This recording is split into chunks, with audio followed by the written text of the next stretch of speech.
So this is the self-development with tactics book.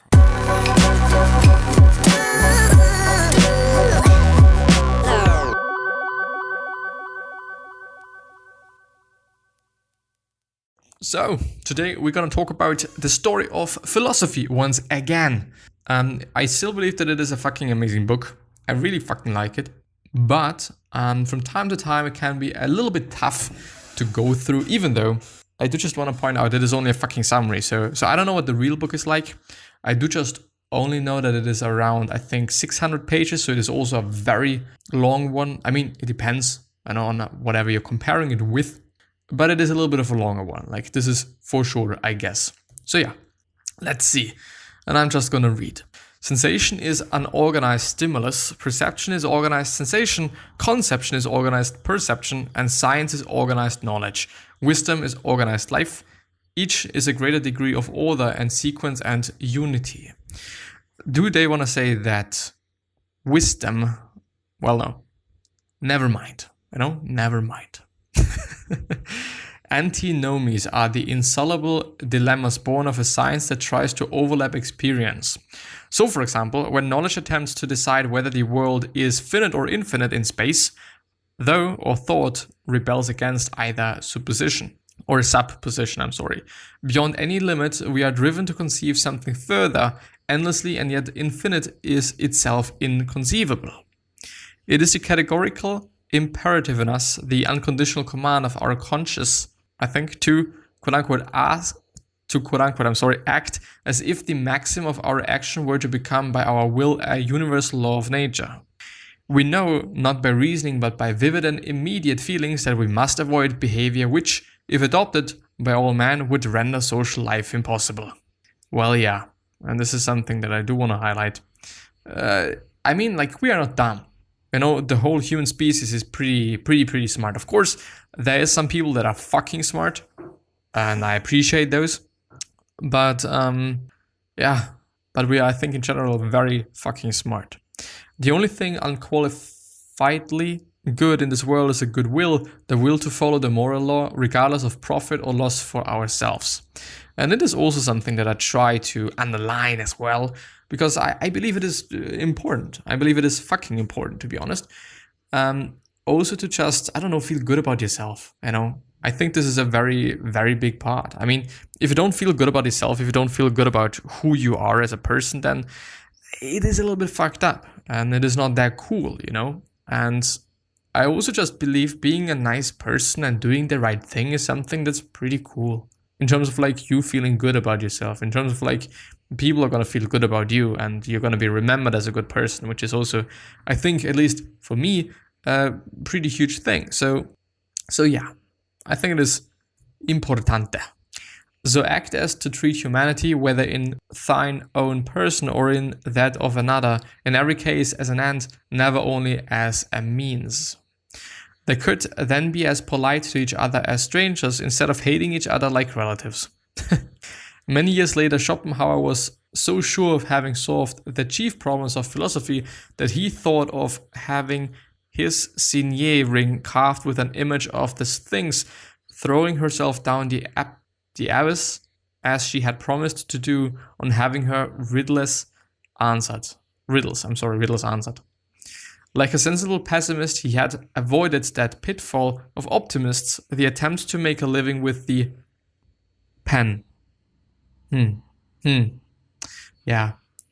I do think this is something that a lot of people are quote-unquote avoiding or feared of, to really just attempt or try doing something they really want to do, whether it is just making music, whether it is being an author, whether it is just something else. We all can just actually do something that's pretty fucking great. He called the little poodle Atma, in brackets, the Brahmin's term for the world soul, but the wags of the town called it young Schopenhauer. Okay, I don't get it, but anyway. The universities ignored him and his books as if to substantiate his claim that all advances in philosophy are made outside of academic walls. Life is short, but truth works far and lives long. Let us speak the truth. Yes, I would say so as fucking well. Fatigue, like pain, has its seat in the brain. Muscles not connected with the cerebrum, like the heart, never tire.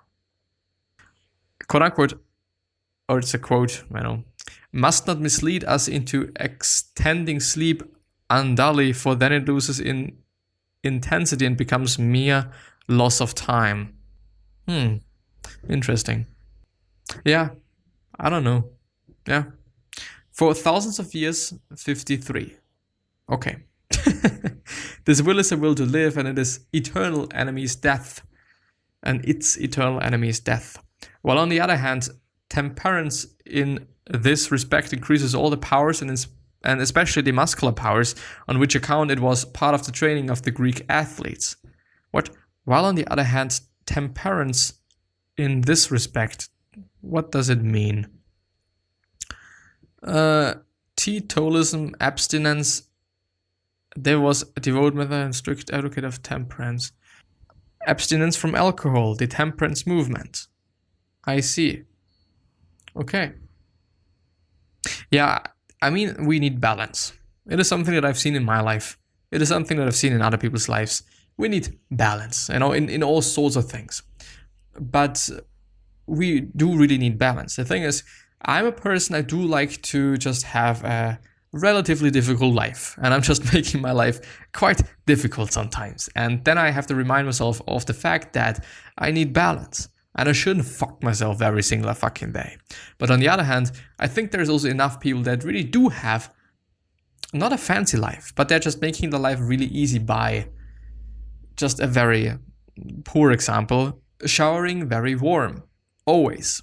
And so what about a balance? What about a balance of, okay, I'm gonna take a cold shower, but I'm also gonna take a warm shower, for example, but having it balanced out, 2 minutes, 2 minutes, 3 minutes, 3 minutes, whatever it might be.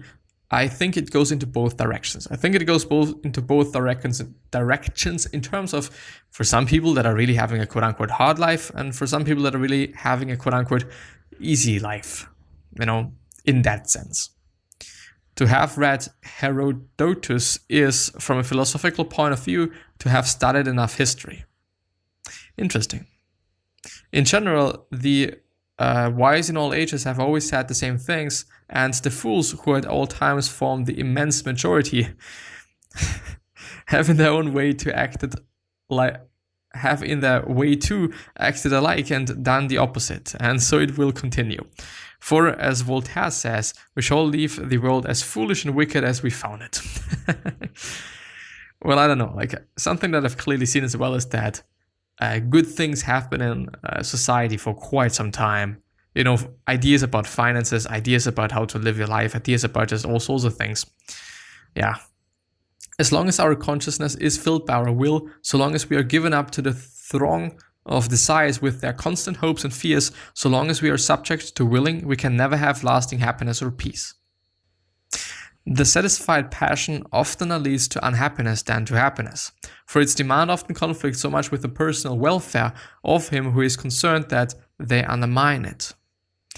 We are not probably conscious of the blessings and advantages we actually possess, nor do we prize them, but think of them merely as a matter of course, for they gratify us only negatively by restraining suffering. Such a lot of, I think, interesting things. As soon as want and suffering permit rest to a man, ennui is at once so near well, anyway. Life swings like a pendulum backward and forward between pain and ennui. After man had transformed all pains and torments into the conception of hell, there remained nothing for heaven except ennui. 74, I think page 74. The more successful we become, the more we something. Okay, never mind. But yeah, life is indeed backwards and forwards, backwards and forwards, and up and down and up and down. Yeah. But it still heavily depends on how you think about things, as how you view things, in what perspective you're just viewing things, As one is the constant scourge of the people, so ennui is the scourge of the fashionable world. In the middle class, the ennui is represented by the Sundays and want by the weekdays. Interesting. Every epic and dramatic poem can only represent a struggle, an effort, a fight for happiness, never enduring and complete happiness itself. It conducts its heroes through 1,000 dangers and difficulties to the goal. As soon as this is reached, it hastens to let the curtain fall. For now, there would remain nothing for it to do but to show that the glittering goal in which the hero expected to find happiness had only disappointed him, and that after its attainment he was no better off than before. And yes, this is a thing, just everything that's going to happen if you get really rich, that you think you're going to be extremely happy and everything is going to be nice, but no, not really.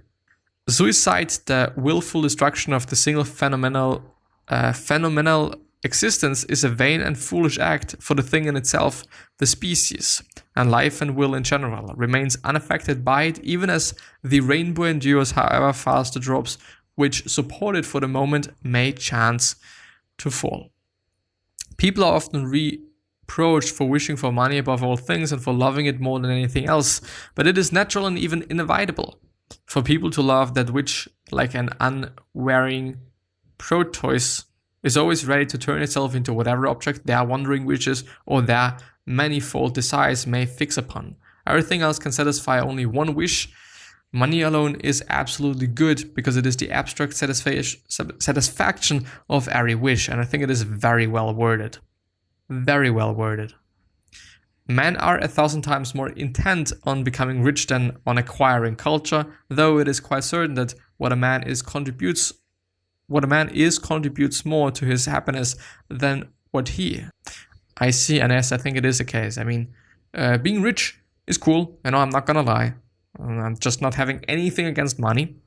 But, big but, culture, which for me kind of includes people, traditions, just all of these things, can make up a huge part in one's pile of happiness, at my point of view.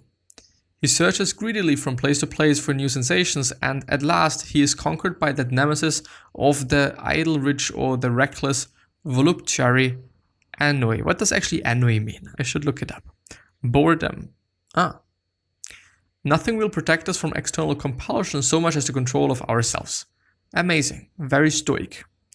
Only from the authors themselves can we receive philosophical thoughts.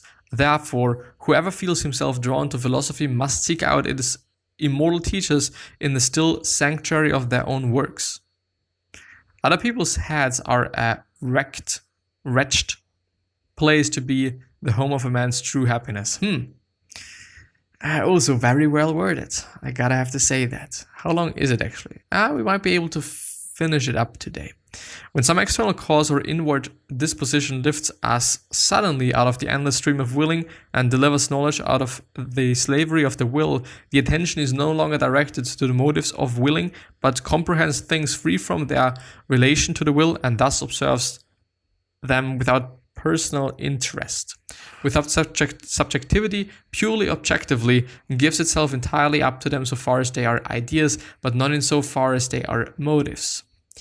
Then all at once the peace which we were always seeking, but which always fled from us on the former path of the desires, comes to us if its own accord, and it is well with. Okay. The genius consists in this, that the knowing faculty has received a considerably greater development than the service of the will demands. I don't know if this is kind of the definition of a genius, that somebody that is really knowledgeable and everything that has something to do with will, which for me seems to be a little bit animalic, if you know what I mean. Animal-like, then I don't know.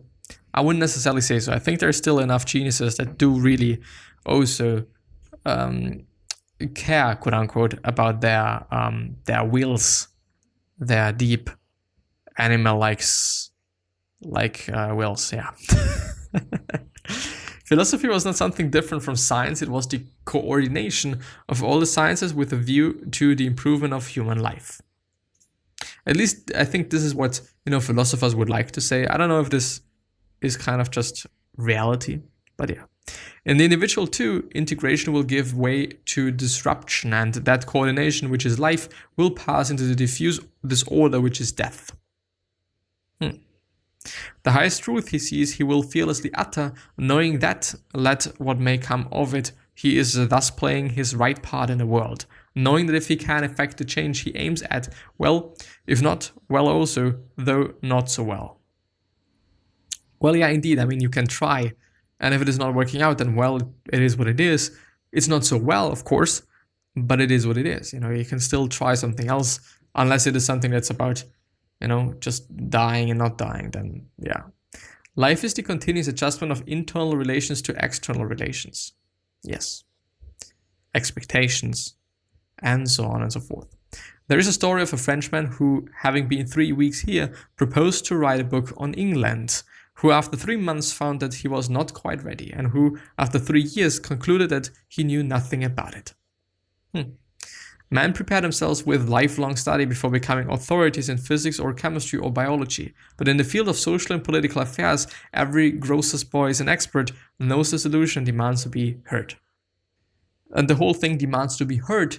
I totally believe that this is the case for just the whole social media thing at this point in time. We all think that we're doing something amazing, but we are not. The noblest Greek art was a union of the two ideas, the restless masculine power of Dionysus and the quiet feminine beauty of Apollo. Is it really? I don't know. My formula for greatness is amor fati, not only to bear up under every necessity, but to love it. Amor fati.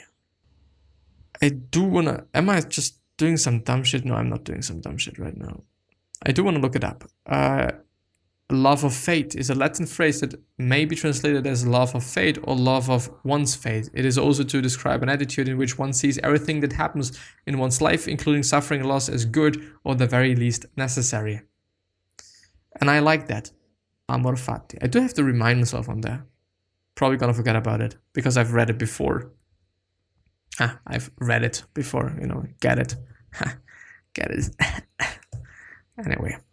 With nothing beyond your capacity, be not virtuous beyond your ability, and demand nothing of yourself contrary to probability. Varying foods have varying mental effects. Rice makes for Buddhism, and German metaphysics is the result of beer.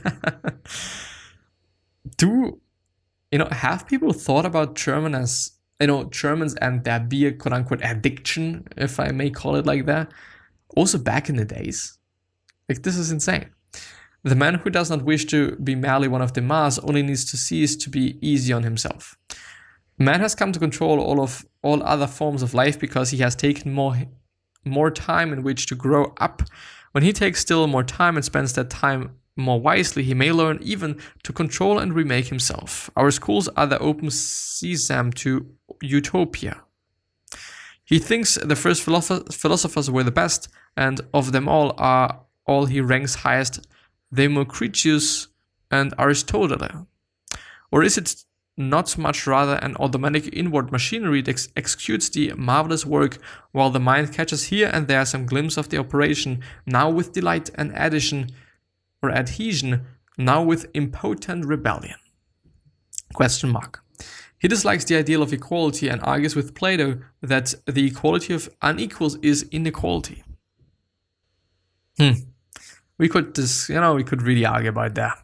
Men accept or reject philosophies, then according to their needs and their temperaments, not according to objective truth, quote unquote. They do not ask, is this logical? They ask, what will the actual practice of this philosophy mean for our lives and our interests? Arguments for and against may serve to illuminate, but they never prove. They are merely tangent to curves of history. Dewey added that even the science should not be book learning, but should come to the pupil from the actual practice of useful occupations. And I totally believe in that. And I totally believe in this as being true at this point in time as well. So does studying something theoretically make you good at it practically? Fucking no. Is practicing something practically gonna make you at least somehow good theoretically?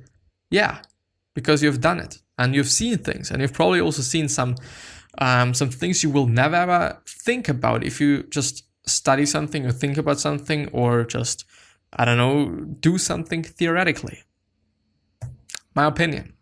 Real education comes after we leave school, and there is no reason why it should stop before our death. Even though it does for quite a lot of people that do not do something new, that do not learn new things, I guess, which is a little bit of a pity. But I think it is also a little bit of an overdone thing, like, you gotta have to learn every day, and we just never stop to learn things. Yeah, we do. I know, we always learn things, no matter what. But we can really just put in the effort and learn something consciously, what it is programming, what it is, I don't know, drawing, what it is something else. We can really put in the work and the effort to just do something about that. But yeah, I think I'm going to end the episode there. It's been a really interesting and great article. Please check out the notes. So everything that I've highlighted in this summary is going to be in the PDF, and you can download it for free, and you can maybe use it as a little bit of a cheat sheet, maybe. I don't know. But anyway, I'm hopefully going to see you next time, and therefore wish you the best wealth, health, happiness, and also success, and also hope that you're going to remind yourself and you're going to be remembered, which basically means your legacy, and basically means just being a nice person, and then also being remembered as a nice person, which is a pretty fucking cool thing. But yeah, 3 other questions that I have you are: why are you here? What are you trying to change? And what is bothering you the most? These 3 questions are hopefully going to show you your purpose and maybe even a business idea, which is a pretty cool thing. Yeah. Another question that I'm having for you is, what could you particularly say that is really going to change somebody's life? Particularly say. But I mean, you could build things, you could just do things, you could make something, I don't fucking know, but particularly saying things. What could you achieve in another person's life, or for another person's life as well? I appreciate it. Thank you very much from the bottom of my heart. And I'm hopefully going to see you next time. So, bye-bye. I'll see you soon. Or something. We will see. Bye-bye. Now I can do it. Woo! Thank you. I appreciate I appreciate it. Bye-bye.